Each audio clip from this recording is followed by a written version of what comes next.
Welcome to Card Talk, the podcast about flipping cards. I am one of the three lovely hosts on this show. My name is Ryan Johnson, aka Card Collector 2. I own a retail store for sports cards and memorabilia in Grove City, Ohio, and I have been in the sports card. I was just booing your Ohio. Thank you, Todd, for my lovely intro. I've been in the sports card and memorabilia market for about 15 years now. So most of my adult life, and even since when I was a kid. So my next co-host on this is going to be Tyler Schmidt. Tyler, why don't you take it away? What's up, everybody? I'm honored and pleased and excited for the journey we're going to embark on here. I've been in the game, I'd say, for 18 months, and it really all started. I've been working alongside Gary Vaynerchuk for coming up on 7 years now. About 2 years ago, he started sending me a bunch of links on eBay to start doing some buying for him. I had no idea what I was getting into and that it would lead to something like this today. I find myself a generally curious person, and I'm hoping to be able to extract a lot of insight from the hobby, the industry in general, and bring value to all those that are listening. So excited for this, and if you're listening right now, thank you, and stay tuned and fire away with questions, and we're hopefully going to be able to bring you some value and some education and some fun along the way.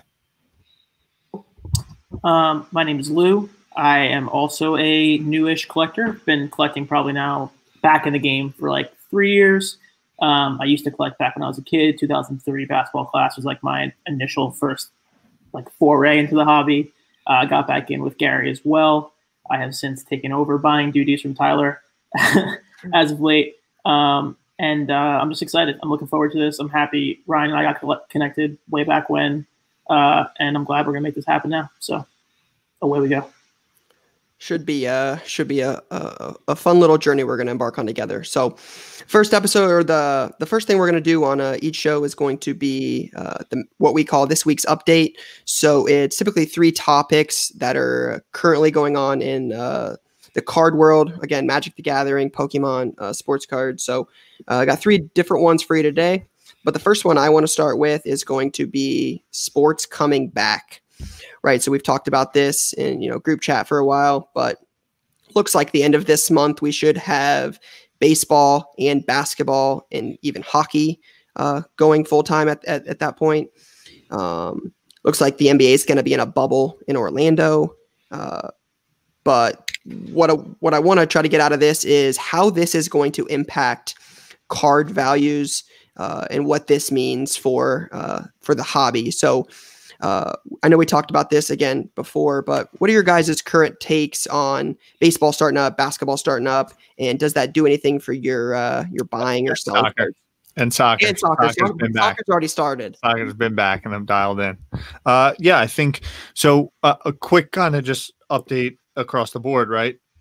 Basketball going into a bubble in Orlando starts off July 30th, right? There's been recently a couple teams that have shut down their practice facilities, came back with some negative tests. There's a little bit of unease, but I think across the major sports coming back, American major sports, personally, I see basketball as the best positioned with how they've set it up structurally. You go into a bubble, everything's contained, controlled. Baseball, they kind of met in the middle. They're doing 50 games, I believe, and they're now back in spring training. Every team has reported and keeping things under control, but a lot of travel is going to be involved. So not sure there. I think football. Not as much travel, but yeah. Not as much travel? Why is that? Yeah, they're keeping it regional. They're keeping it regional? Yeah. Got it. So and more than a bubble, but yeah. Couple players have started to opt out, right? I saw David Price opted out today. And then hockey, same deal. I think, where we approach the hockey market will be a little bit less, but let's start with baseball. Rye, in your shop, in your store, is it still baseball is the dominant sport? And have you seen a dip without the relevancy? Typically this is the moment for baseball in the summers. Where are we at? Are you seeing a lot of sales going on in the hobby? It is number one, but is the downplay in the sport overall? Are you starting to see that in terms of sales in your world? Yeah, I mean, baseball, we're selling baseball now, right? I mean, there's a lot of new baseball products come out. Series 2 just came out. Finest just came out. Prism Baseball just came out. There's a bunch of different baseball releases. But in terms of what sells, it's definitely basketball. it has been basketball since Zion, started. It's definitely a basketball driven market. But it's good to see baseball still selling, considering there hasn't been sports, for months now. And who in the return of baseball do you believe has the biggest upside from a collector and flipping perspective? If you're buying right now, baseball's coming back. Who do you see as low? Is it Soto that you could see a big pop coming from?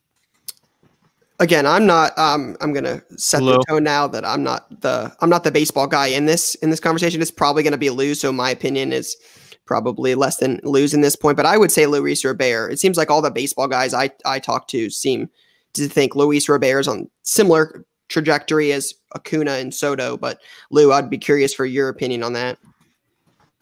I agree with you. Robert is definitely high on the list. I think there's guys like Gavin Lux that are a little bit under the radar. I think people in the hobby are fairly aware of Gavin, so like his stuff's going to be pretty highly priced, but I truly believe that Soto is like the most underpriced guy right now. His Topps Update PSA 10s are only like $130, and he's definitely the most electric player in the league and the most exciting player in the league. So I would put my money into Soto before I put it into anyone else. And he's already won a title. Exactly. How about pitchers versus prospects, like in terms of the market? I imagine coming back, pitchers aren't going to be as kind of, drawn out as much. There's going to be shorter training camps, so it's not going to be as warmed up. Are you going to see opportunity for hitters compared to pitchers? What do you think in terms of that side of things? Yeah, I would say typically when it comes to cards, pitchers are going to be lower no matter what happens. Yeah. But I definitely think there's going to be more guys hitting well because pitchers haven't been able to throw as much because they've been stuck inside. Yep. Moving over to football, Mahomes, 10-year extension today. Massive. Crazy. What do you think about the football market? We've generally always talked it's quarterbacks or nothing. It's quarterbacks or nothing, right? Why is that generally, Lou? What do you see when you're looking at the football market? Why such a focus on quarterbacks as opposed to all else? I think, Ryan could also speak to this, but I think quarterbacks are just the most recognizable people on the team, right? They got the ball in their hands every single play, no matter what. Yep. So I think historically that's why they've led the charge. But to me, something I've been taking a look at is with a lot of new people now coming in the last 5 months, I think guys like Kamara, Michael Thomas, DeAndre Hopkins, I think there's a lot of opportunity with those guys because they are pretty well household names with fantasy football and everything like that. And new collectors are going to be like, oh, I can get a Kamara rookie for $50. Like that seems cheap. You know what I mean? So I think there's a lot of opportunity with the newer position players as well. Do you see Rye coming into the shop? Do you, in terms of football collectors, is there definitely a major focus on quarterbacks comparatively so? A lot of the guys on the top of the, hey, do you have insert player name? Definitely it's going to be Mahomes, Brady, Baker because he's local, Burrow because he's now a Bengal. But we do get asked a lot for like guys like McCaffrey, Barkley, Kamara, Michael Thomas. There's a lot of other requests, but yeah, it's definitely a quarterback driven market for sure. Nice. And I know in a little bit we're going to get into the quarterback side of things a bit more. How about basketball? Let's talk basketball and the return of the league. I spent a lot of time with 1:37 p.m. We just had a meeting earlier. Like, it is going to dominate the cultural conversation of kind of male sports in America. Yeah. Where do we see the biggest upside? Obviously, Luka has now exploded. Luka's selling at $850, all day. Is there some guys that you're thinking about? Because something that's so fascinating to me, we've talked about this a lot, is who's been working during this time, who hasn't been, who's going to make major strides. There was that image that came out of Zion in the gym with the face mask on, looking all jacked up. Luka looks like he shed a little bit. Jokic, yeah, on the Nuggets, dropped a ton of weight. Michael Porter Jr. is a favorite of mine. What do you think, Lou, Rye? Where's you guys' head at on basketball and coming back? Devin Booker, the Suns, right? They were kind of like the last fringe team. The Hawks aren't even playing, so you're not going to get much Trey conversation. Might be an opportunity there. I'm going to give a little bit of credit to Lou on this because Lou was the one that led me in this direction, and I've looked at it. I think Tyler Hero really makes a lot of sense. The Heat are a sneaky good team. They've got depth. They've got a lot of talent on that team. they have a shot to go far. He's a top 5 rookie right now, shoots the lights out. I think Hero's one guy I'm really looking at. Again, we've mentioned Jaylen Brown, we've mentioned Porter Jr., a lot of the younger guys that aren't at the Luka, Trey, Zion type level that really can benefit from this. But I think for me, the number one guy on my radar that's gonna play when it resumes is Hero, probably. You're taking the words right out of my mouth. I'm obsessed with Tyler Hero. He's insanely swaggy on Instagram. Are we cursing on this podcast or no? You can. I think you can dabble. He's swaggy as fuck on Instagram, and people love him. So I'm really into him. But I got my eye on Jaylen Brown still. I think he's a sneaky like second, third, quote unquote third option on their team. But I think he's got a lot of room for upside. And yeah, like we were saying, I've been thinking about who's gonna be playing the longest in this little bubble situation here. And the higher seeded teams just have a better opportunity, especially in the East. So that's where the Heroes and the to that point, how do you guys feel about Chris Middleton? I feel like because he doesn't give you the swaggy, cultural, in your face like Tyler Hero on Instagram type, he doesn't get as much love. But I believe his rookie's a 2012 Prism, which exploded of late. Coming into this, he's having his best year ever. I mean, I believe the Bucks are the Vegas favorite to win the whole thing. How do you guys feel about Chris Middleton's game? Doesn't really do it for me. Yeah, I wouldn't pretend to know most about him. Off of cultural relevancy. Yeah, you're just never going to hear about Chris Middleton with Giannis on the team. You're with the face of one of the 3 faces of the NBA in the future. Assuming when LeBron retires, I see Giannis, Luka, Tatum. Chris Middleton's never going to come up in that debate. All attention is going to go to Giannis. So for guys like that, it just doesn't really do it for me. Yeah. Gotcha. Fine. But Tyler, one thing I would want to discuss on this basketball conversation is I find it interesting that we talk about Luka going from 550 to 850 over the course of a 6-week, 8-week period since Corona happened. One of the guys I look at is some of these second tier guys we've been looking at, like the MPJs, the Jaylen Brown. Have you seen Siakam stuff? Siakam 10 prisms near $600 for 10. So it's like with no sports coming back, with sports coming back, the Raptors are going to be in contention. It just takes, those coming back and his stuff exploding. I think that there's a lot of guys in that group that could really explode, like the guys we've mentioned, MPJ, Hero, Jaylen Brown, a couple others. And you're going to see a lot of, I think, inefficiencies in that some of those guys have been working. Bryson DeChambeau in golf, right? Like he clearly changed his game and exponentially outworked everyone else. And it is over the last 6 weeks in golf, it's proven. He's that much more focused, that much more ready, that much more dialed in, and put in that much more work. And it's proven off. He just won last week. You're going to see that with some NBA guys. You're going to see guys that didn't do anything, and it's fine. Maybe they're with their family, whatever. And you're going to see guys that don't have kids, lock themselves in a gym and just worked. And you're going to find a lot of inefficiencies in that area. I think there's going to be some huge jumps right off the bat. Someone comes out first night, puts up 40 points a game. Like, I think if Michael Porter Jr. in his first 5 games drops 30 points, it's going to go bonkers. But yeah, we could obviously talk about sports coming back ad nauseum, and we're going to get into a lot of really talking about why results move the marketing cards, but also why things that happen in culture. Devin Booker's dating Kendall Jenner right now. Why does that matter? It does. That's just the new age of kind of the hobby right now. And so, yeah, I'm excited to talk all things sports, and that'll be a fun ride as we start to get some of that escapism back into our lives. On the next topic, and I know this is something that you've had going on, Rye, and in my life, a lot of my friends that I've introduced into sports cards have gone down this path. But something I want to talk about is box breaks and the gambling nature of ripping wax, the term for opening sports cards packs, and why that has become such a massive shift in the market, not only for shop owners like yourself, where retail now you can't really shop in person, and why for new entrants into the hobby have gravitated so much towards these nightly box breaks. Similar to, it's really gambling. It's almost taken the place of a lot of sports betting for individuals right now during the summer. A lot of guys are throwing $5, $10 bets in on baseball, first 5 inning bets, first to score, parlays, kind of what DraftKings did to open up sports betting for everyone. I think box breaks has taken that place a little bit if you're aware of them.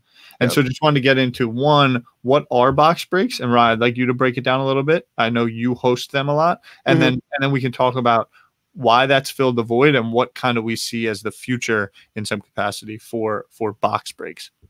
Yeah, so box breaking, there's a whole lot of different ways to do it, but essentially what it is is you take a box, multiple boxes of unopened sports cards, and you sell spots in that box break. So for instance, if we take one box that is, $300 and there's 30 NBA teams, that would make each NBA team roughly $10 a piece, right? So you sell one random team in a box for $10, you purchase a spot, Lou purchases a spot, and 28 others purchase a spot, and you end up with one random team in that break where any card we pull of that particular team, you get shipped to you. So for, a 30th of the box price, you get to, I think the biggest reason, we'll talk about this in a second, is going to be community though, because you're going to get in for $10. You're going to hang out on a live stream, watch somebody open them, talk sports, talk culture, talk the hobby. And it's a lot like Twitch, right? You get to be a part of a community. Like, why do people watch people play video games? It's part of a community, right? You're a part of that. So you break it down into smaller spots where people can join, and you just watch them rip. It's huge. And so there's a couple different ways that you do it, right? So say you have a box NBA National Treasures, and you sell each slot for X. You then randomize and kind of, okay, say I buy in, I start tuning in, you go live at 9:00. The first step is you randomize what teams you get. So there's kind of this gambling aspect of the Pelicans are exponentially more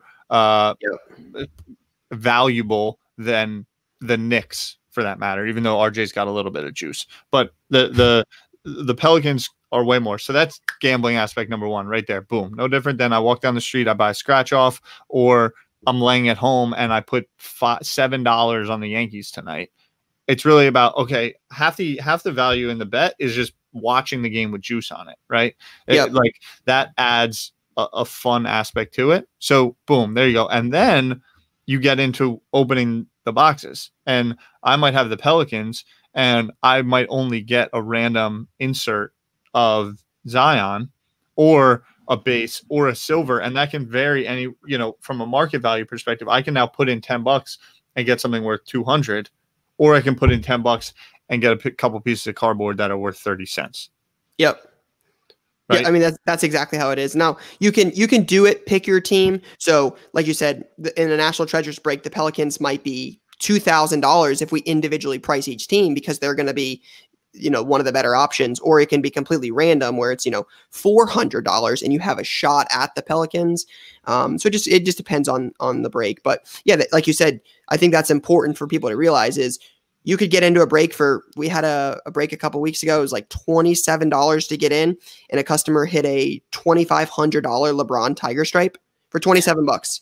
Got in, hit 2,500 bucks. You graded. I think a PSA 10 sold yesterday for $8,000. Last raw sale was 2,500. So if you PSA 10, it sells for $8,000. He got in for $28. Now that break, there's only a couple cards, so you might get nothing at all, and that's the risk you take. But that's kind of what makes it so fun, right? You bet on sports, you're not always guaranteed to win. So, love it. Lou, thoughts on box breaks? Anything coming from your side? That was the first thing I did when I started paying attention again, and it was the best way for me to learn. Right? I was like, "What is Prism? I don't know what the hell Optic is. Like, I don't know what any of that stuff is." And it was the best way for me to jump in and be like, and ask people questions. I think I jumped in one of Ryan's Instagram lives way back when, and I was like, what the hell is this? So yeah, I think it's just super educational, and it's a great way for people to enter the hobby, like you're saying your friends have. So I'm a big fan of and to your point on the education, like just tuning in, because you don't have to pay to, it's not like you literally hop in YouTube and right? You're doing them on YouTube Live, Facebook Live, Instagram Live, etc. So understanding what the chase is for, this release, Soccer Chronicles is coming up this week. Like getting to know the product a little bit And then, okay, another way to take it is let me just pay attention and then go on eBay and see what's selling raw and what might be undervalued compared to what's in demand in these box breaks, things like that. And you guys hit the nail right on the head. That is so important. I get people ask all the time, like, hey, where do I start when I get in the hobby? There's so many different products, so many different variations, retail, hobby, breaks, buying just singles. That's a huge thing is if you just get in a live feed and watch any YouTuber, Instagram, card account, like they're going live, you can learn so much just watching a break or watching someone go live. I think that's huge is just being in the room and listening. I think you can really, really learn a lot from that. How often are you doing them? We don't do them too often. I would say 2-3 times a week, typically Friday nights, and then sometime Monday night, Tuesday night, something like that. Nice. So typically 2-3 nights a week. Cool. All right, Lou, take us away. Yeah. So, big quarterback signing recently, other than Patrick Mahomes, was last week. Cam got brought into New England. Brian, you're a Patriots fan, right? Yeah. Yeah, that's weird. So, yeah, you're right. Exactly, Tyler. He's super excited about that one. And that kind of got me thinking about more of the veteran QBs, guys like Cam, guys like Aaron Rodgers, guys like Russell Wilson, Matt Stafford, et cetera, and where the opportunity is with those guys. I think typically – myself included, right? Like I've primarily been thinking about the Deshaun's, Lamar's, Darnold, Daniel Jones, Kyler Murray, those kind of guys, because those are the shiny new objects, basically. But the more I think about it, and people are going to say, obviously this is true, but like Aaron Rodgers isn't really going down anytime soon. You know what I mean? Russell Wilson's pretty much solidified his position of who he is, like in the history of Hall of Fame quarterback. Yeah, like really good quarterback forever. So, Ryan, when you're thinking about buying football and you're buying quarterbacks, where would you rather spend your money? Would you rather spend it on a guy like a Matt Stafford or a guy like a Drew Lock? I think that's a fairish comparison, if you know what I'm saying. Yeah, that's a good question. I guess it depends on what your goal is, right? Like, are we holding the cards for 18 months to 2 years? Or are we flipping it? You're buying a card today that you are going to be able to hold on to for as long as you want. Today, you're going to go buy a card. Which one are you going to buy? Drew Lock. Why? Drew Lock. The unknown, right? So much of the card market now is driven by the unknown. What is Drew Lock going to be? We've seen him start, 3 games, I think? Like, he hasn't really done a lot. They got a lot of weapons in the offseason. We don't know if Drew Lock is the next Mahomes or if Drew Lock is Josh Rosen, right? Some average quarterback who Josh Rosen's probably below average, but something like that.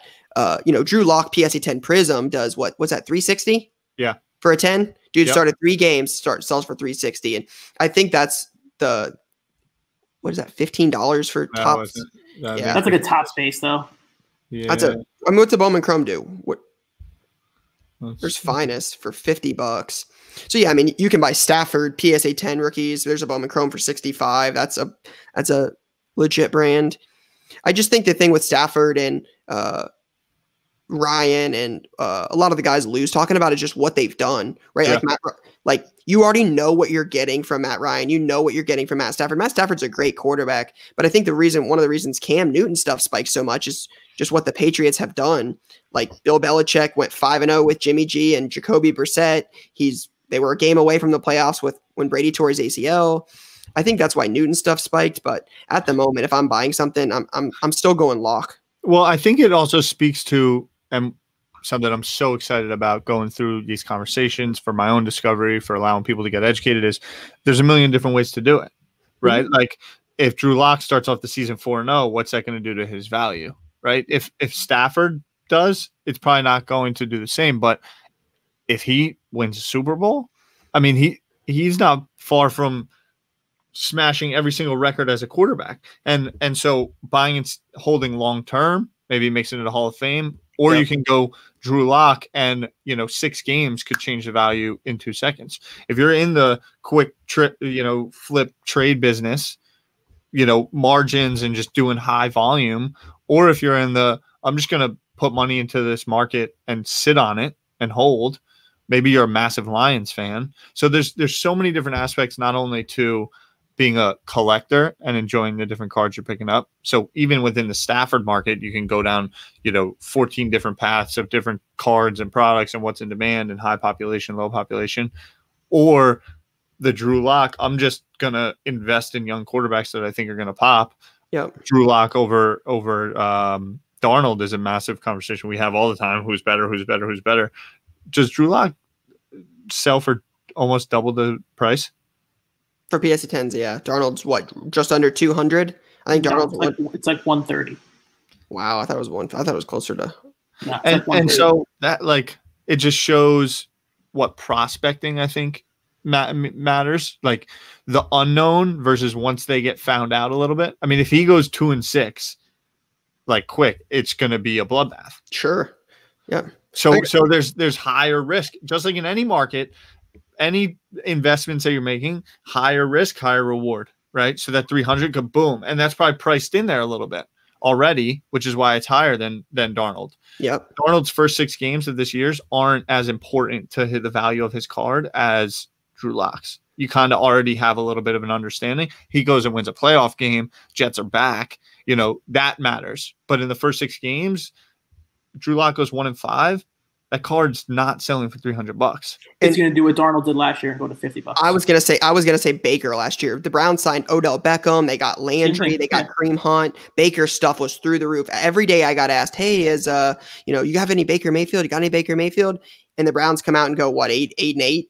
Yeah. Baker stuff is a fraction. I mean, it's still high, I think, but it was really, really high last year, and it just plummeted comparatively. So yeah, I mean, one game, Mahomes started his first game in 2018, I think, when he started against the Steelers, threw 6 touchdown passes in one game and stuff. Could you imagine if one of the young guys this year came out and threw 6 touchdown passes in the first game? Kyler, Locke, Joe Burrow. I mean, it would be nuts. Yeah. It's crazy. Cool. But yeah, like you said, Tyler, I think that's a good point to hit on to all the listeners is there's not a right answer here. I might say Locke, you might say Stafford, Lou might say Sam Darnold and Deshaun Watson, but there's not a right answer, right? We're not this isn't like financial advice 101. We're just there's a million different answers here, and everybody could go, and there's different ways to play within the market, right? There's different ways to place your bets. There's higher volatility. There's bigger risk plays to take versus smaller risk. And when you talk about in the stock market a lot, Robinhood's exploding. This consumer trading has exploded, and people say it's already priced in. This is going to happen. Oh, well, it's already priced in. Uber was in talks with Postmates, so it's already priced in. Why don't you see a massive increase in the stock? It's priced in. They knew about it. Maybe not, right? So that it's same deal. There's those same principles that are holding true within this market, and it's really just about understanding the why around it. Why is Drew Lock higher? Because if he goes 6-0 right off the bat with the Broncos team, it's going to be to the moon.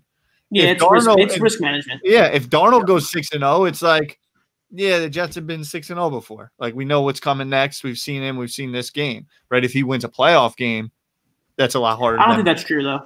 I think you're right in that, Sam. His is going to be lower because people already have a little bit of a vision of him. I think if the Jets go 6-0, his stuff's going to go crazy. Yeah. But if he's 2-5, I don't think that's going to happen. I don't think it'll continue to drop. I don't think it'll drop at the same rate the way it's going to go up. Fair. So speaking of trading card values, we recently sat down with Aaron Nowak from SlabStox to talk about their platform from tracking card value and how he and his business partner started SlabStox right out of college. So here is that interview.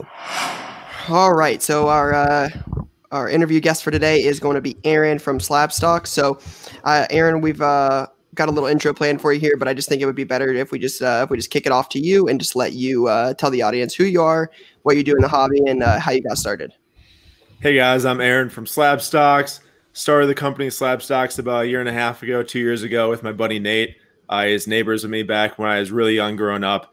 And ever since we started this company, we've just been putting out a ton of Instagram content, Twitter, YouTube, different ways to get sports cards accessible for many people and get them involved in the hobby and, just keep blowing it up and work towards our ultimate goal to get as many people in this hobby as possible.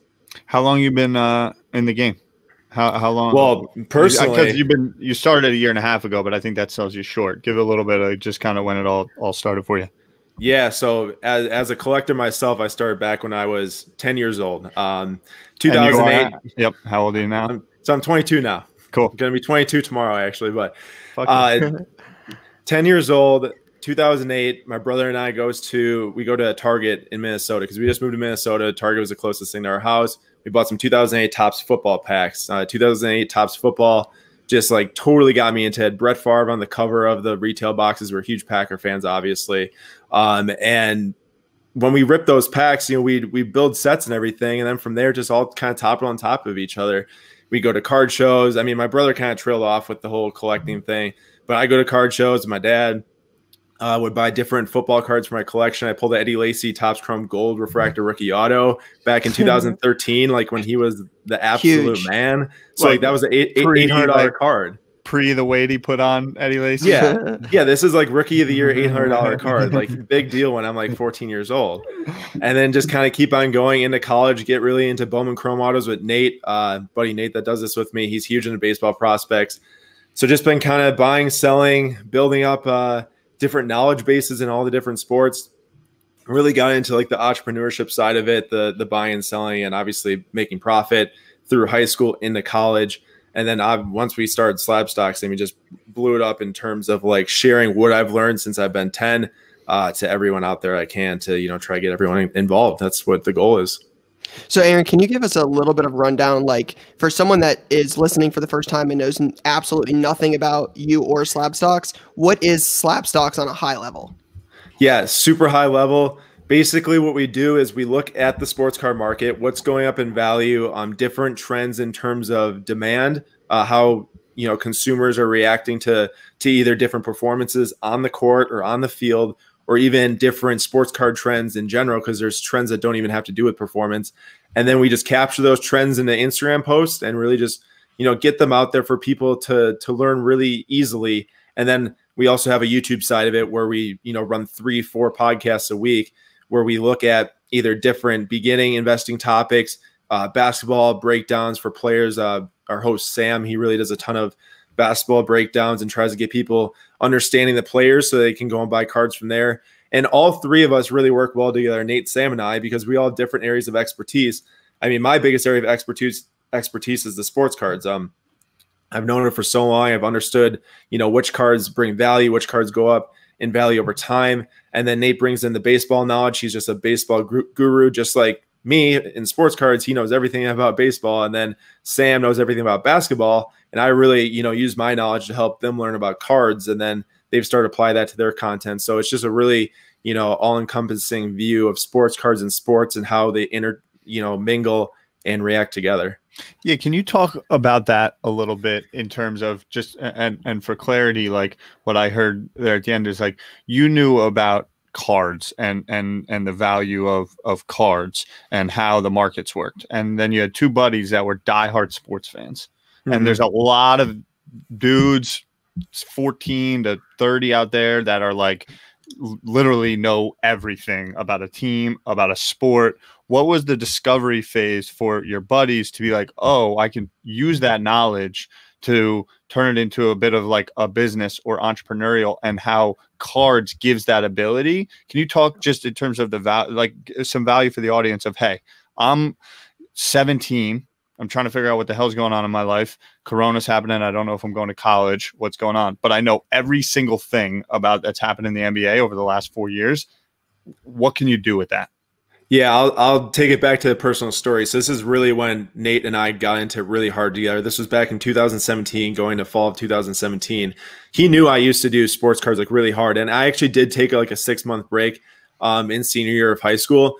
And he was like, hey man, like I've got these couple prospects that I just think are absolute like home runs. Like I think you should be buying some cards of them again. So I was like, okay, like he used his knowledge in baseball prospects and I knew which cards to buy. So I took, I think, $2,500 and I bought 75 Forrest Whitley Bowman Chrome Autos ranging from base up to orange refractor. I bought an orange refractor Forrest Whitley Bowman Chrome Auto for $200. I sent it in on like a 20-day PSA grade, hit a 10.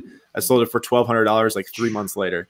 So it was absolutely ridiculous. And as you can imagine, that was the highest end card. Every single card from there like went up in value like crazy. Base autos from $10 to $60.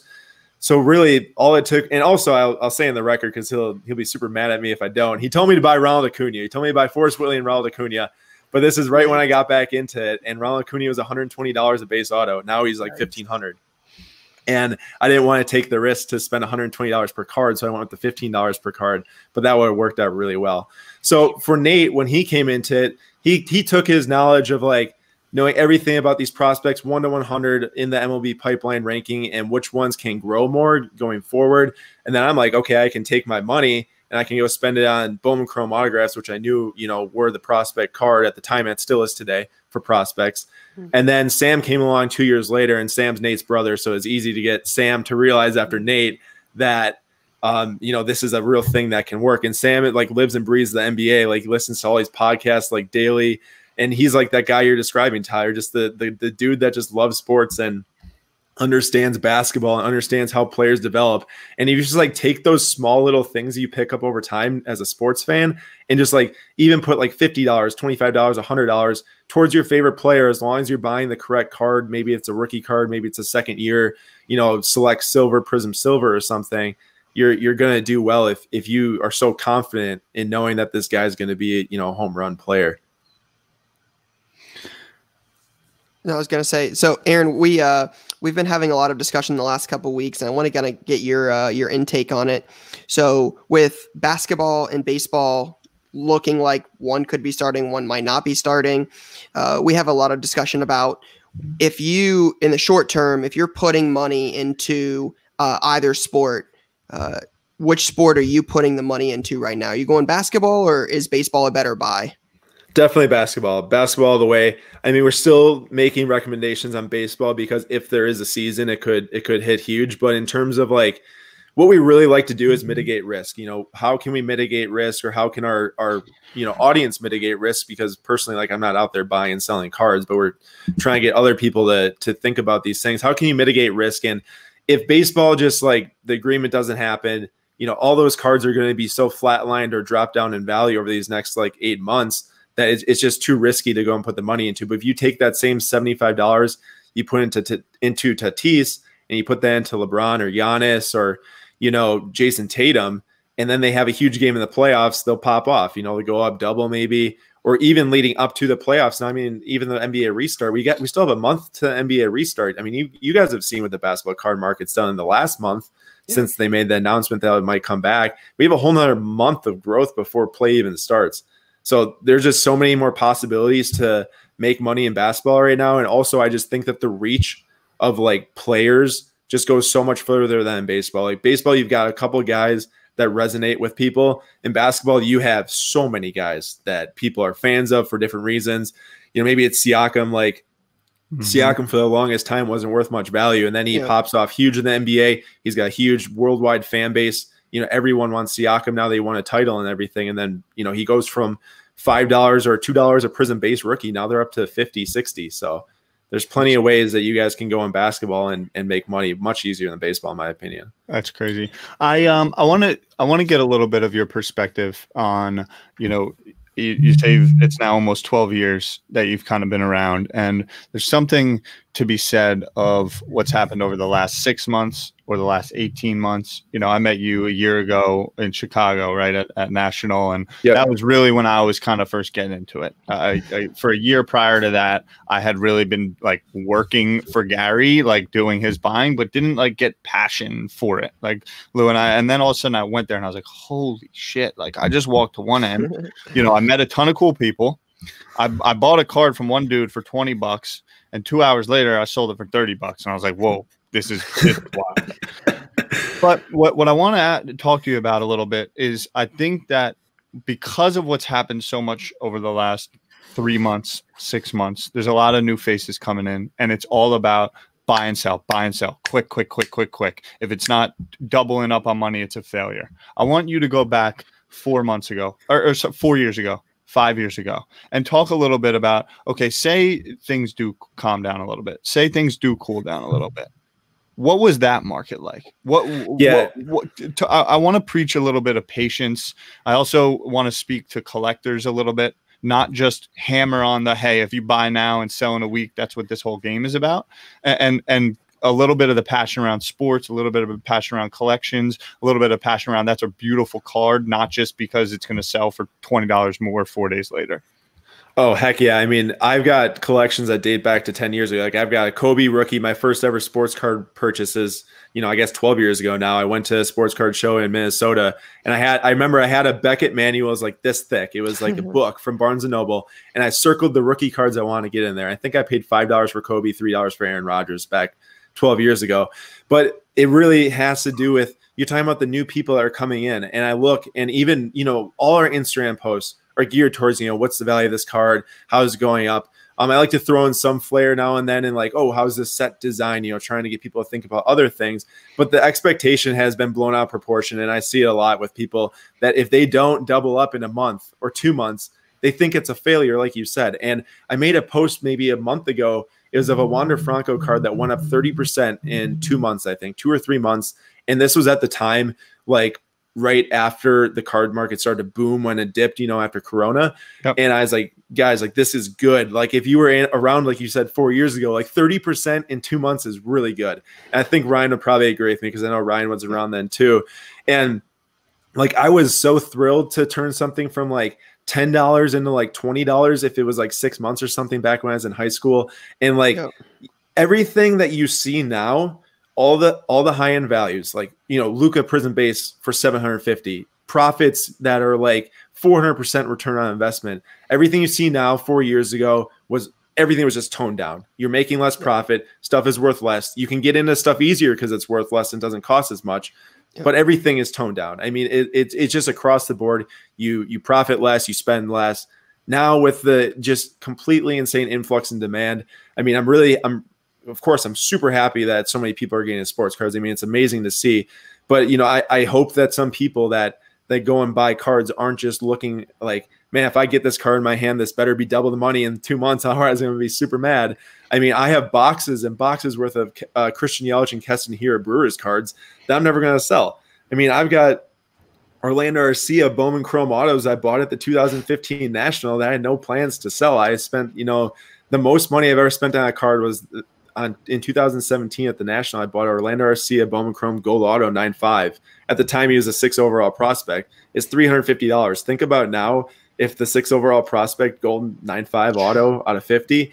I mean, you're looking at like 5,000, 6,000, 4,000 or something, like depending on who the player is. But yeah. I mean, as for people and like the way I see it though is that I really think how this market's going, how people are starting to make money off of it, they're getting more than just the dollars and cents off of it. Like I see people who are messaging me. I see people who are commenting.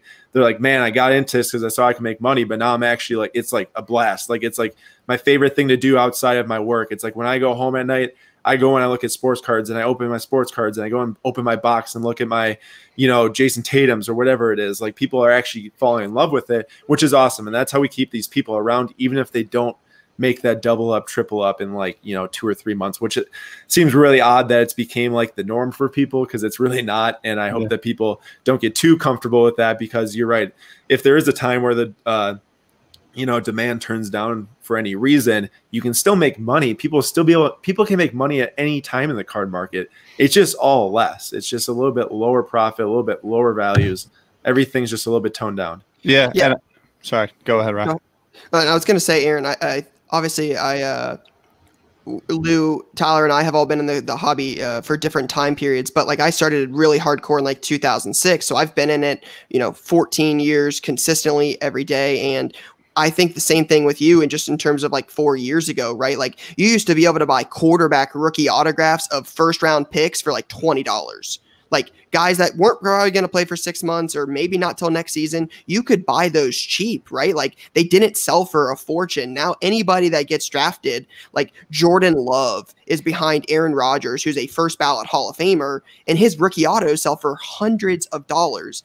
I think one of the things I think a lot about in the hobby now, and Aaron, I'd love your take on it, but with more eyes and so much more attention on the hobby, it seems like a lot of it might be almost like FOMO. Like you don't want to miss out on the next big thing. So everybody just sells well. because the hobby is so hot right now. Everybody is just on fire, but not everybody can be a first ballot Hall of Famer. Yep, I agree. And this is actually funny because I was looking at eBay the other day and I was like, man, I have to go and see what like 2019 NBA National Treasures rookie patch autos at 99 are selling for, because these boxes are what, $4,500, Ryan, Yep. about. Yep. All right, so $4,500 for a box of this stuff. And I'm not going to say the name right, but Deontay Windler or something, the Cavs like no-name rookie, his rookie patch auto of 99 was auctioning at for like $400. Back in 2013, Giannis, a top 15 pick, still obviously not like no one knew what was going to happen. His were coming out at $500 out of the gate back in 2013. Yeah. Of course, now they're like $80K. And mind you, Dylan Windler, I believe, didn't play a single game for the Cavs all year. I think he was out for the entire season. Yes. And was the third Cavs guard drafted this year, because they took Porter and they took Garland before him, and he's still selling for $500+. It definitely speaks to how crazy the market is right now if you've got guys like that selling for that kind of money. Yeah, for sure. Yeah, Aaron, I wanted to, like, we're talking about the FOMO thing real quick just now. Like, earlier you were saying you had the opportunity for the Acuna autos for 150, but you went for the 15. I think Tyler and I have a very similar story as well with like the women's soccer cards. But all the time I hear about like, yeah, like I was going to start buying these cards for 50 and they went to 400, but I bought the $5 ones and it went to 20. And I think a lot of people have that FOMO, and it's causing some people to make some mistakes.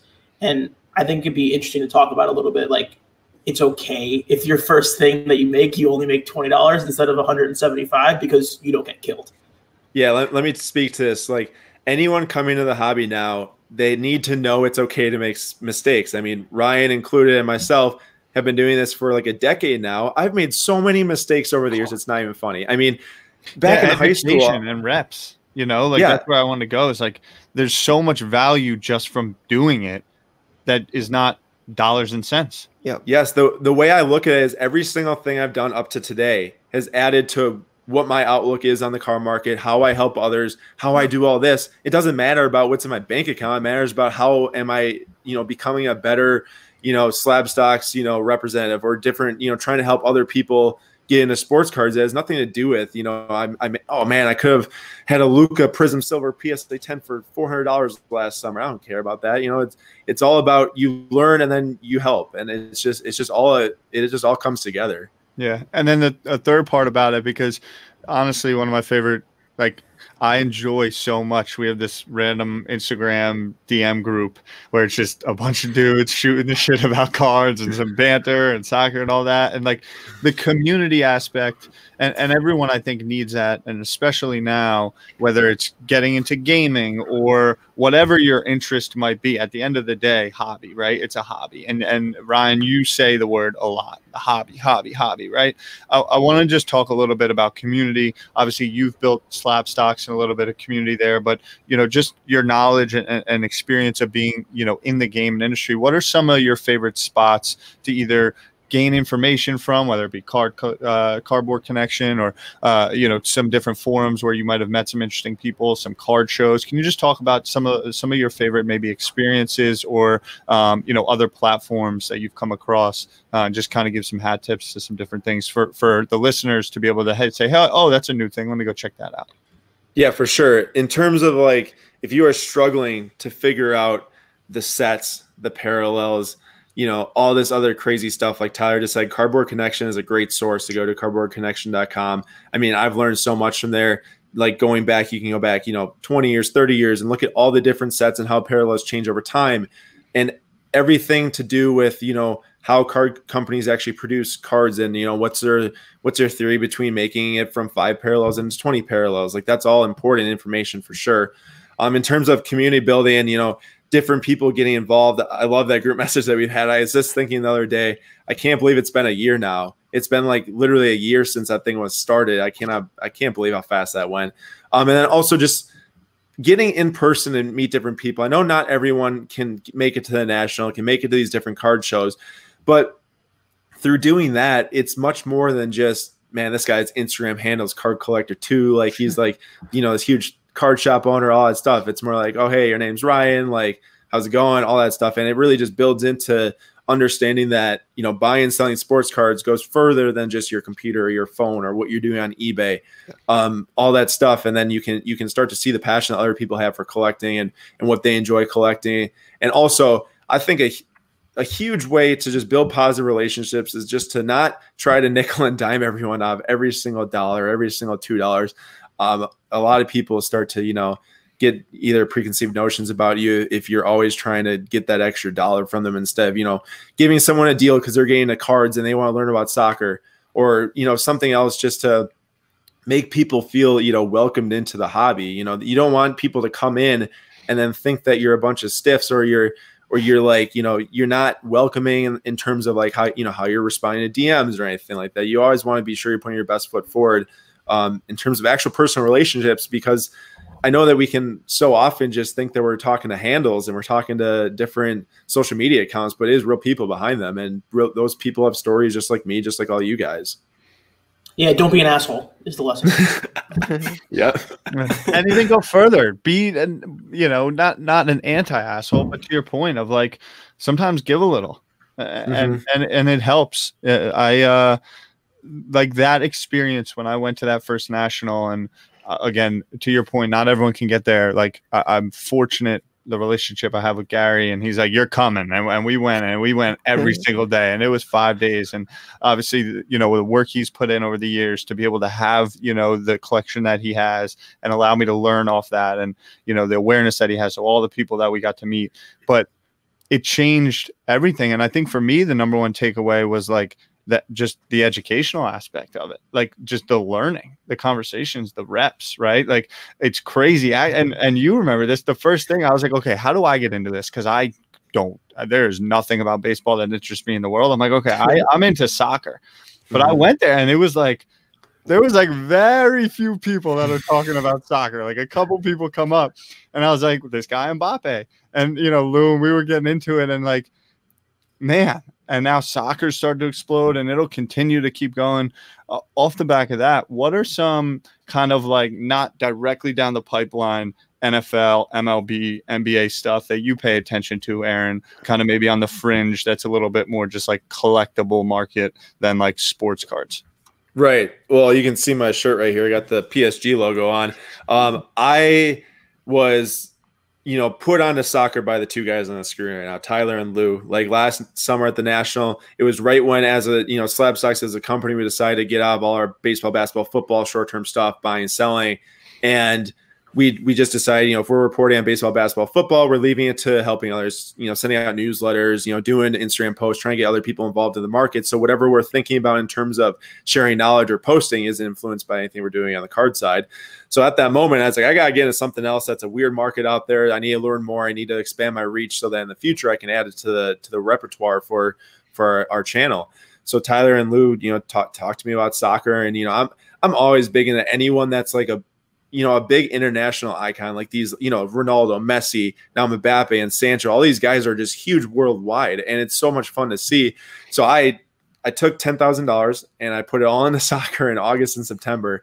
And you can imagine I was buying, I bought $75 killing dollars.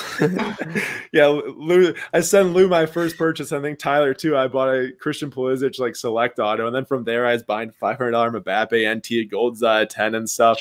And I bought $75 $2 Kylian Mbappe 2018 Prism base cards, and those are 150 or something. I got 22 at PSA right now. So basically, I did that. I went really hard into soccer, and it wasn't even that fringe. It was literally like Messi, Ronaldo, Mbappe, Sancho, and then Felix or Feliz, however you want to say it. I have no idea. Yeah. But Joao Felix.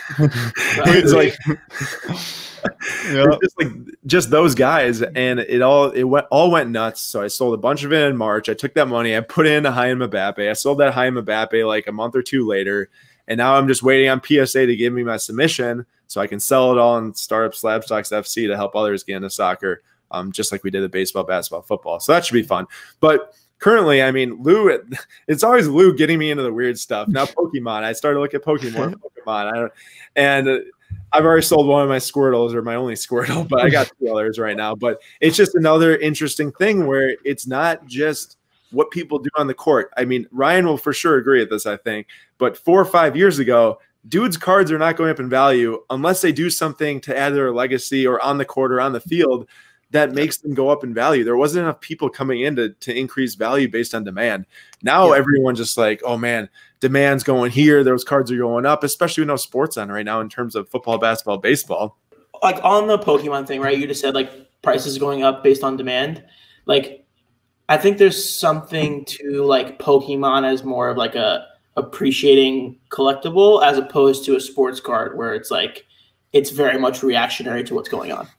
Yeah, it's definitely like a people value it for what it was, back in 1999 or back in the early 2000s. For Jason Tatum, no one was valuing Jason Tatum back in the early, late 90s and early 2000s. But for Pokemon, it's really like, man, was I doing this as a kid? Was I playing the games? Was I collecting the cards? And it's like, oh, what's hot now? And then it just all topples on from there. I mean, I'm like Lou's saying, we're not even at mid stages of Pokemon yet. There's plenty.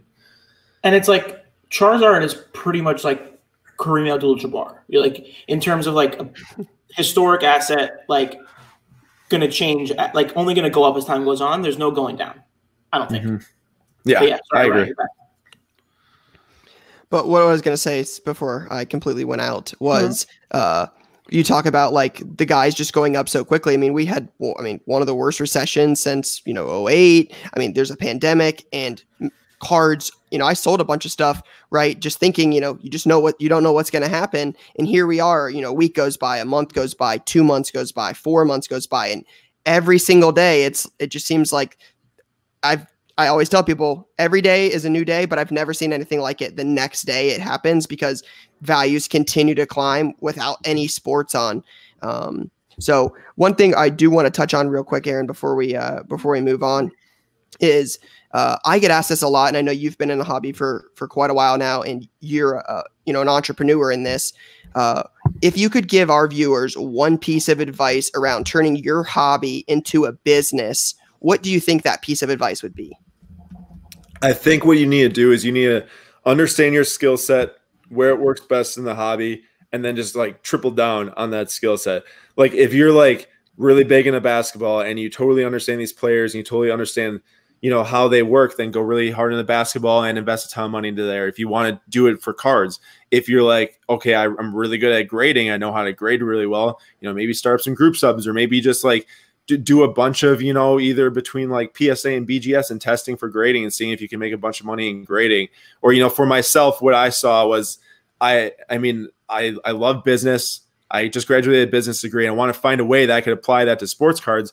So I knew that I could take some of my skills I learned there through marketing and analytics and all this other stuff and apply it into, a media company, which is what I love doing, is just producing information based on what I know and what I love. So that's what I did. I found an avenue for myself where I knew best and what I knew best, even like pulling outside skills in.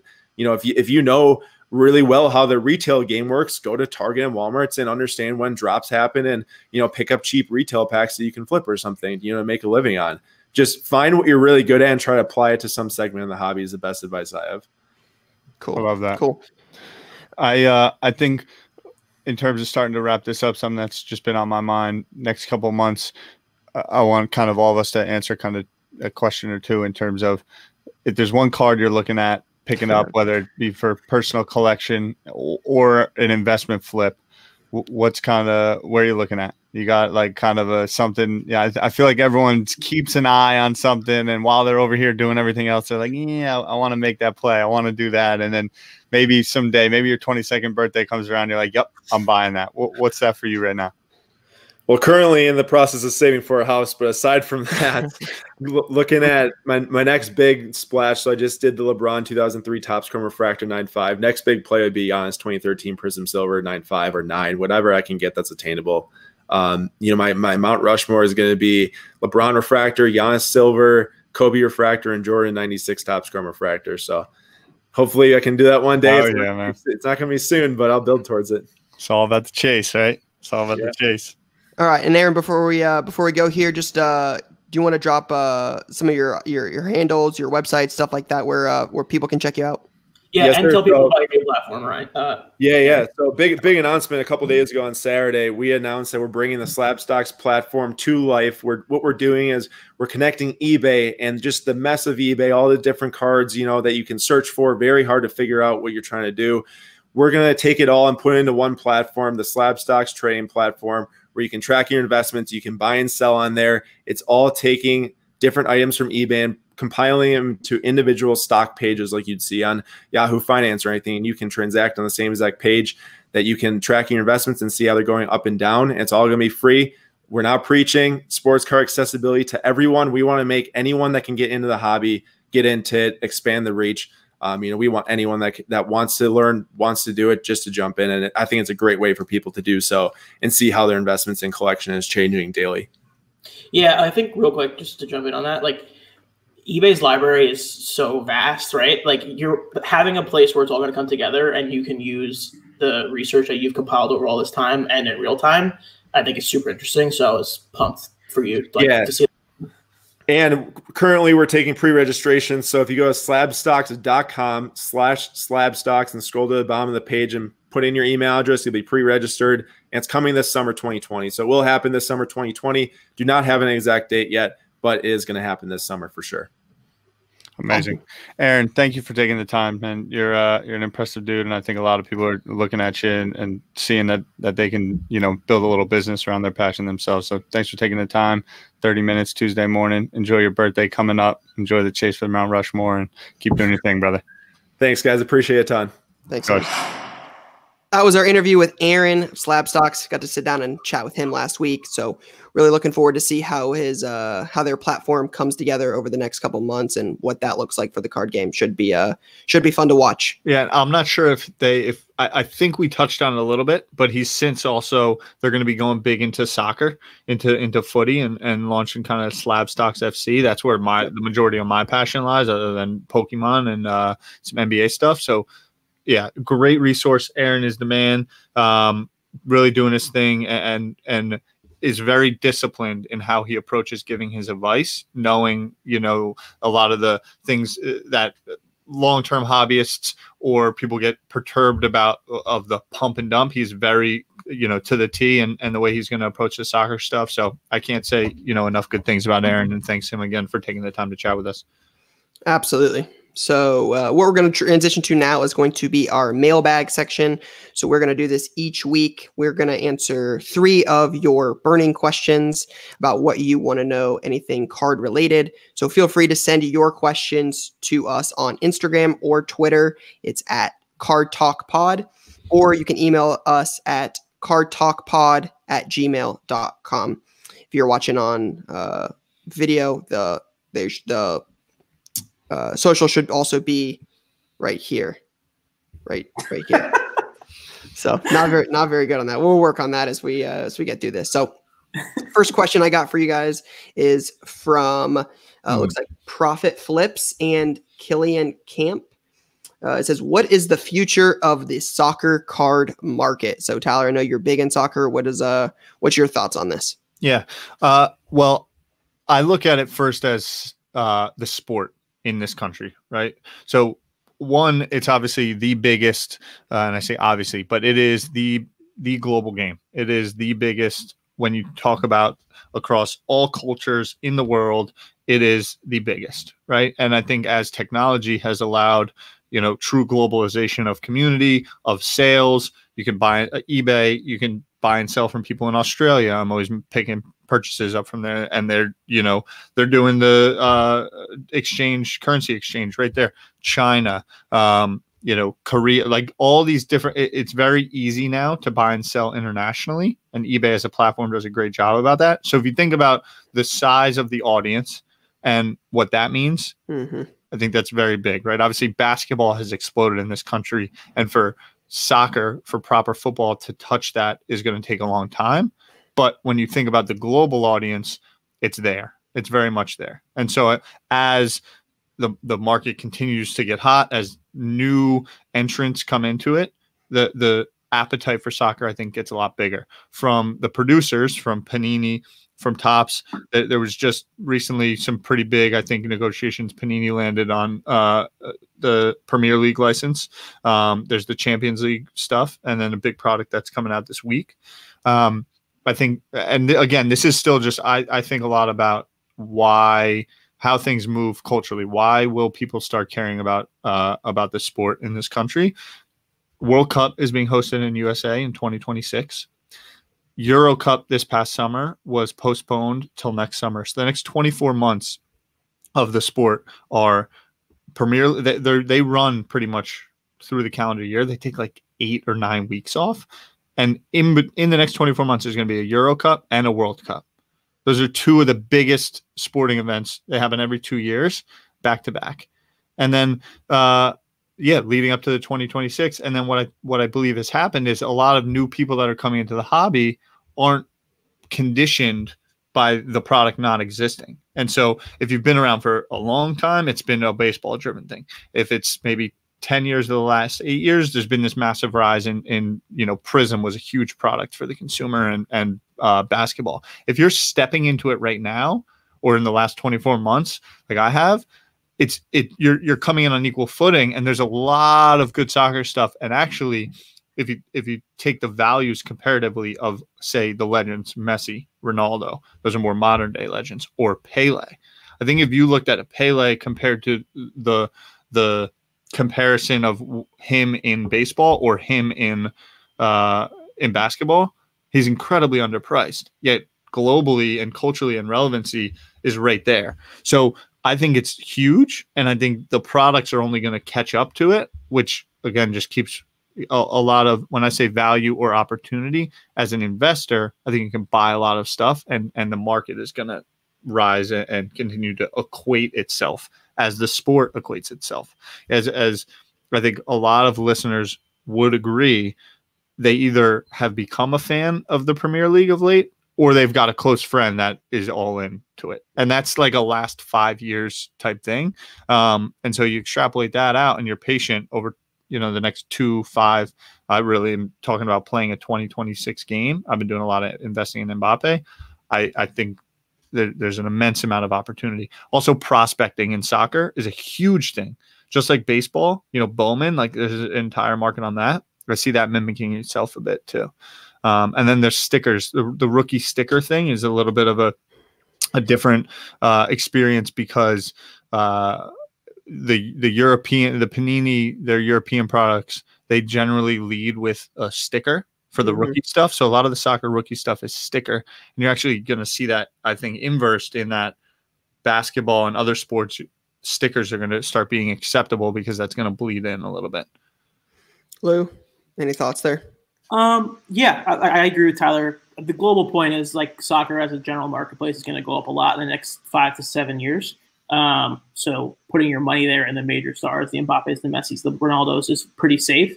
Something I would say that I've noticed recently, Ryan, I think you'd be able to attest to this as well. A lot of like your classic collectors are now starting to like preemptively buy soccer because they're anticipating this hype, just like we are. And I think there's a lot of priced in like anticipation and stuff like that. So I think where 3 years ago or a year ago, you could buy Lucas for $35, or 2 years ago buy Lucas for $35, whatever. You're not gonna be able to do that with Joao Feliz. Like you'd be able to do, like, if this happened a year ago, I think you'd be able to buy Joao Feliz for $35. Joao Feliz is like $100-something everywhere you go. I mean, a year ago, they were considered base cards. Like exactly. The Chrome, and him and Sancho were both in that Chrome product. They were base cards. Exactly right. So like I think there's a little bit of a higher level of entry, and there's more risk involved. So that's something I would keep an eye on in general. But yeah, I think Pulisic, Mbappe, Feliz. Yeah, Sancho. And then there's something to be said about also club and country, right? International is such a big thing. So there's like the Giannis International, like there's some Euro now, obviously with the influx of European players in NBA, there's sometimes like their Euro card has some value to it. In footy, are you buying Mbappe France or are you buying Mbappe PSG? Both valid. There's also a whole World thing. Cup product, Euro Cup product. Yeah, there's also a whole thing where, like, especially with these older guys, like these, I have never heard of what a Mega Cracks is. Like I have no idea what that is, and that's Messi's like true rookie card. And like Pele, there's like little hand cut like cardboard things that I've never seen before. So that's actually kind of fun. There's like cool, weird stuff in the European cards that is like cool to look at. Yeah, interesting take. Yeah.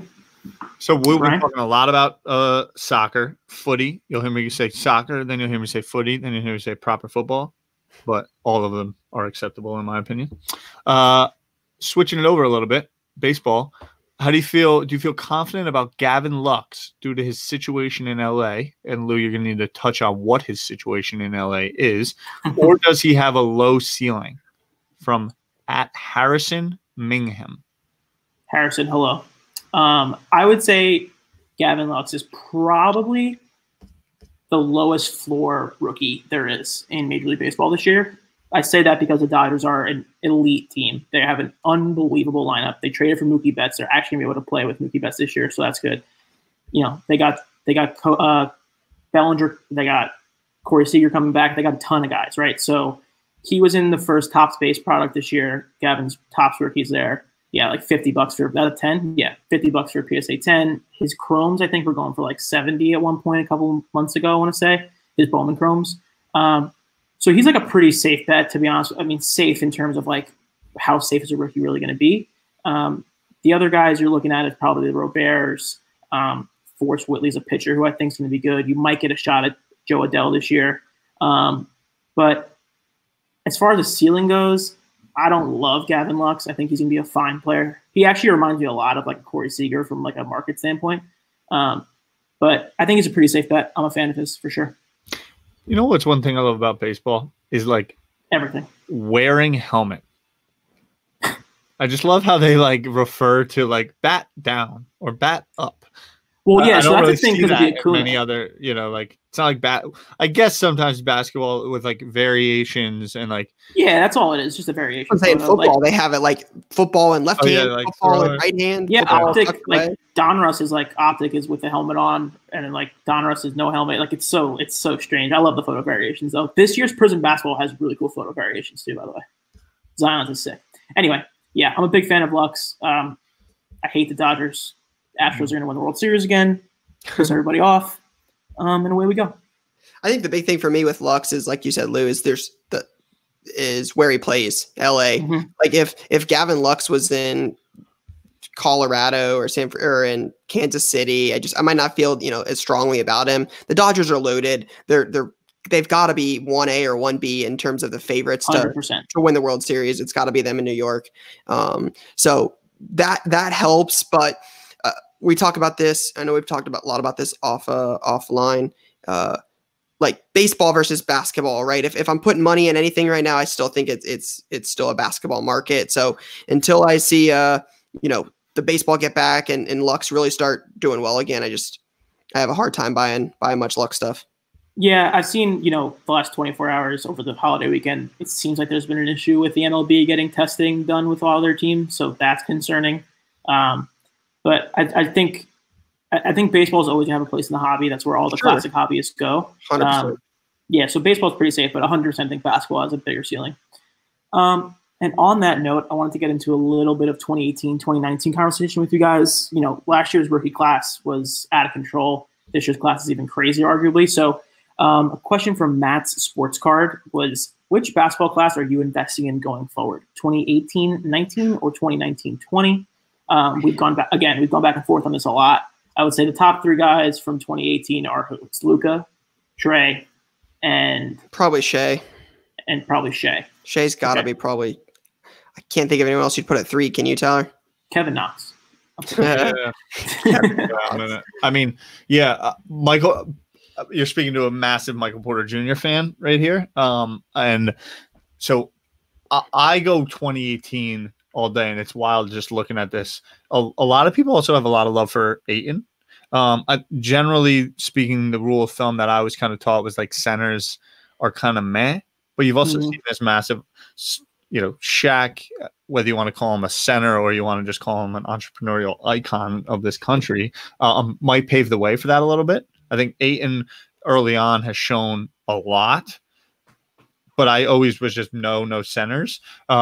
he could be a factor in that decision. But yeah, when you look at Luka, Trey, Shy, but MPJ is like, I think, such a dark horse. I was always there. And then let's take a look at 2019 here.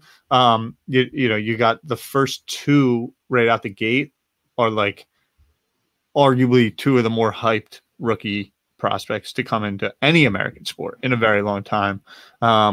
So personally, I've been putting, investment into 18.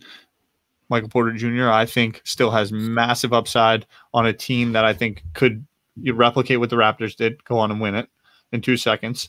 And that's where my head's at. But I know I believe you guys have some differing opinions on where that stands. Yeah, I would definitely be 1920. To me, it just Zion is going to be the ultimate hype guy over anything Luka or Trey. So with Zion, RJ Barrett still, I think, has a lot of potential. I mean, if the Knicks ever did anything at all, Sekou Demboya, I like. There's like Matisse Thybulle. There was somebody else on the list that I was. There's Hero, Kobe White. I think I would take. I don't get the Kobe White thing. Why do people like Kobe White so much? He's in Chicago. Prospecting. It's Chicago. I think a lot of it, he was balling towards the end of the year. I think he was scheduled to start the day they canceled the season. But think about that. He was scheduled to start. Yeah, and his prisons were going for like $90. It was ridiculous. Yeah, so I'm with you guys. I think it's a really close conversation. I think Luka and Trey are just like going to be. I think Luka's probably like going to be an all-time player, right? So like that's a thing. I don't feel that way about Zion. The injury concerns freak me out too much. Sure. But I think they're both going to be really strong classes going forward. Just as a quick side note here, Tyler, can you search LeBron James Topps Chrome 2003 PSA 10 and check out the latest sale? Tyler is currently searching right now for the people listening on audio. I want to show them something outrageous. Look at that last sale. Goodness. $14,750 or best offer. That it's sold for that much. That's his final sale price.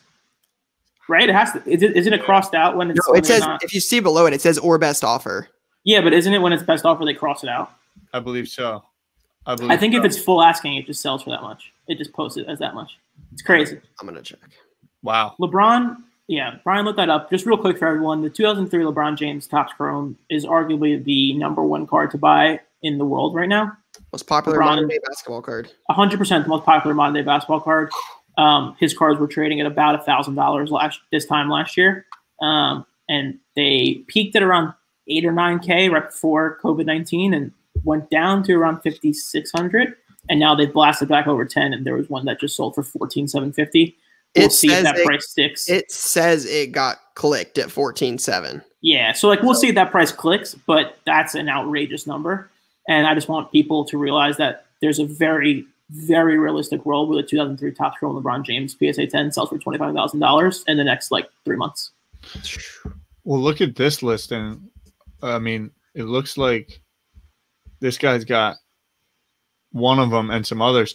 Rye, something that you kind of told me about was in terms of searching and functionality and using eBay really to steps of checking the new listings. Yeah. And sometimes to that point, to really be on your game as both a buyer and a seller, you got to spend a lot of time, do a lot of research, do a lot of work.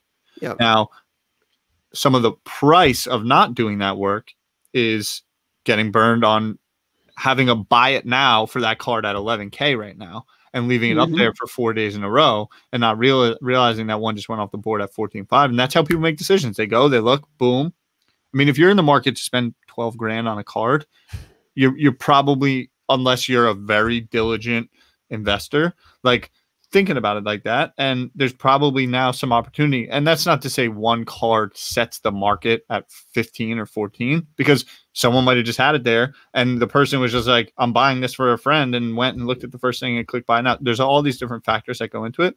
But right now, there's definitely some opportunity, because if you see that, all of a sudden buying it at 10.5 seems very, very fair. And I would imagine there's a couple buy it nows out there that are sitting at 11, that you go in and take a look. And so the newly listed stuff too is always kind of, people haven't got their eyes on it yet. How quickly did they just list it? And boom. When those market setting moments happen, there tends to be a lot of opportunity both on the buying and selling side. Yeah. I'm interested to see where the next 4 to 5 auctions go.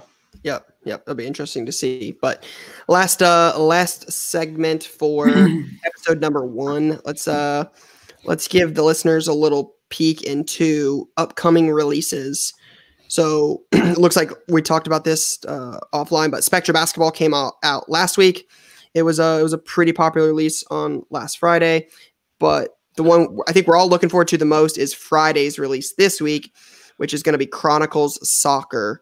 So Ryan, can you just go into a little bit of like what is kind of the brand behind Spectra, and then Chronicles? To me, Chronicles is a very interesting product. Pulls from a lot of different brands, and I think as we talk, a lot of the education is like why did 2012 Prism have a massive surge? What was Mosaic? Mosaic was an insert. Now it's got a product, right? Like, can you just go a little bit into Spectra, a little bit of its appeal, what they're trying to do there, and then Chronicles I want to touch on just briefly about how they put that set together. You're talking about Chronicles 3 different leagues. We'll go into it, but I would love for you to just kind of touch on that for everybody. Yeah, Spectra it's one of the nicer, like, design looking wise. It's got a lot of color to it, a lot of flash, a lot of pop. Where's the price point sit? Right now, $900, right? It's a little more. It's gone up. It's almost 11 a box. I think it's like 1075 a box, $1,100 a box. And comparatively to like a Prism release, where's that?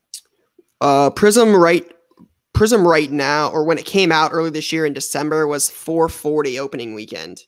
So just first week of December, Prism Basketball is $440. To give you some perspective, Prism Basketball, I believe online is $1,350 a box, $1,400 a box. It's almost, so they retail it at a much higher price point, Spectra compared to Prism. Yes. But Prism is the brand for basketball. We'll talk about this throughout this podcast, that Prism is the brand for sure. The selling point on Spectra is you typically get some sort of like one or two hits. I think it's one hit per pack. One hit per pack this year, 4 packs. So you get 4 hits. In the past, it's been as high as 8 hits per pack. A lot of flash to it, multiple hits, refractors, numbered cards. There's a desirable set in there with like players with their MVP or their MVP trophies. That stuff always seems to do well in basketball, with like Steph Curry and his MVP trophy, Dwayne Wade and his MVP trophy. There's a couple of those guys I've seen.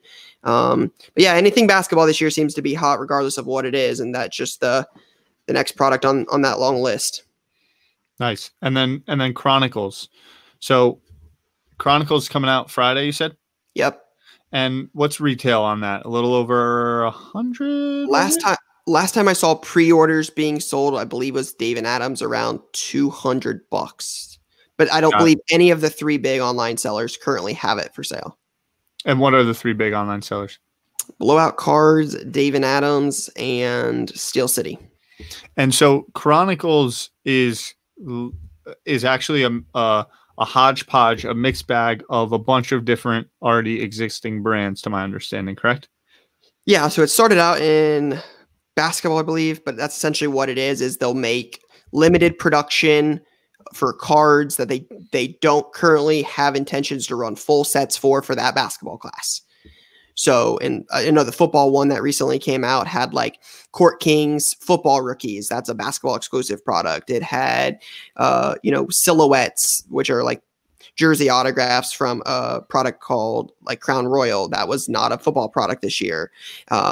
So they take other they'll often cross sports with those, but take basketball products, turn them into football rookies, take football rookies, turn them into basketball rookies. But there's a lot of good stuff in Chronicles. It's typically one of my favorite products just because you're going to have a limited print run of a multitude of sets in one, mixed into one product. Yeah, I think one of the neat things here is Premier League, La Liga, and Serie A all coming out within the same product. Yep. As a big-time Manchester United fan, Mason Greenwood, who 18-year-old, been really, really, really playing lights out and scoring goals on the senior level. 18-year-old kid.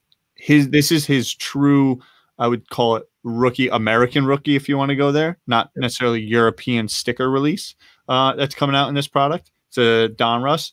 And then Ansu Fati is a huge Barcelona prospect. Young kid coming up. He's been getting some starts. Started out in like Champions League.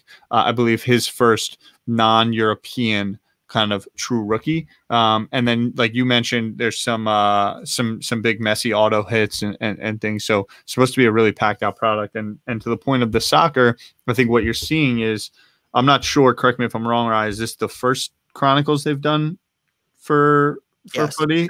For soccer. Yeah. Yeah. So I just, again, back to when the demand is there, Panini, Topps, like they are looking to meet it with new product. And I think that's what you're starting to see here is for this product in the football world, proper football is kind of like hey, okay, this is getting a little bit more serious now. Yeah, it's going to be a great product. Multiple hits per box, a lot of big names in there. And I think that was one of the things, I didn't mention this in the soccer discussion earlier, but a lot of these guys don't have a lot of cards, right? So Holland, Sancho, Felice, like a lot of these guys don't have a ton. So getting more cards of them out there on the market, some really cool higher end stuff, I think is going to do well for soccer. So I think that will be a big release. Real quick, can I just jump in on that, on the Mason Greenwood thing? So you're saying like that's going to be his first American card, right? Right. There's always releases that come out, right? Like in baseball, I'm using baseball as an example, but like Topps Pro Debut comes out, right? That's Luis Robert's first actual card. That's not regarded as his actual rookie. So like I want to think about that a little bit as well. Like buying Mason Greenwood right now feels good because it's his first card and all that stuff. But I also would keep in mind like there could be a Prism, or I'm not sure what league he's in, but like there could be a Prism that comes out that is then regarded as his true rookie. So yeah, and the market kind of decides, for a different day, but right, yeah. And the market kind of decides. Yep, exactly. Kind of, but like I also feel like there is like a general rule of like Prism is generally the well-known rookie card, and like Topps Chrome is the well-known rookie card. Yeah, I mean, if he gets a Prism rookie, it will sell well. I think the big thing is Pro Debut is not anywhere near the top of the list for baseball products. It's probably one of the lesser ones. It's more like Chronicles isn't either technically, right? Well, Chronicles has superior brands in the product. It's full product lines like Donruss and Preferred or Crown Royal. It's going to have Gala rookies. It's going to have like Court Kings rookies. Like I saw a level 3 on there. I know that from the basketball set. So it's going to have bigger brands on it. Pro Debut is all minor leagues. So it's guys that aren't in like baseball yet. So it's typically a lesser brand. If Mason Greenwood has a Prism rookie, it will sell well, but I expect a lot of the rookies in the Chronicles product to do really, really well. I think those products will be considered elite for what's in there. I'm not saying Donruss is the best brand, but there's definitely going to be some big potential in that product. Interesting. So sweet. That is all we got for episode number 1. So we'll be back next week with our next episode. Remember, you can reach out on Instagram or Twitter at Card Talk Pod with questions for next week's episode, or shoot us an email at cardtalkpod@gmail.com. Yeah, find me on social at Card Collector 2. We're right here. Boom, boom. Tyler. Yeah. Check out 1:37 p.m. All the plugs. Appreciate you listening. If you've got this far, give us a little feedback. Twitter, anywhere. Even if it's negative, absolutely. Hopefully it's positive. We'll keep working. We'll keep trying to get better, trying to bring you guys more value. And, I'm going to have an actual mic next week. It's going to be great. Yeah, there was a major thunderstorm that happened just before this. Had nothing to do with Lou's mic messing up, but I just wanted to throw that in there.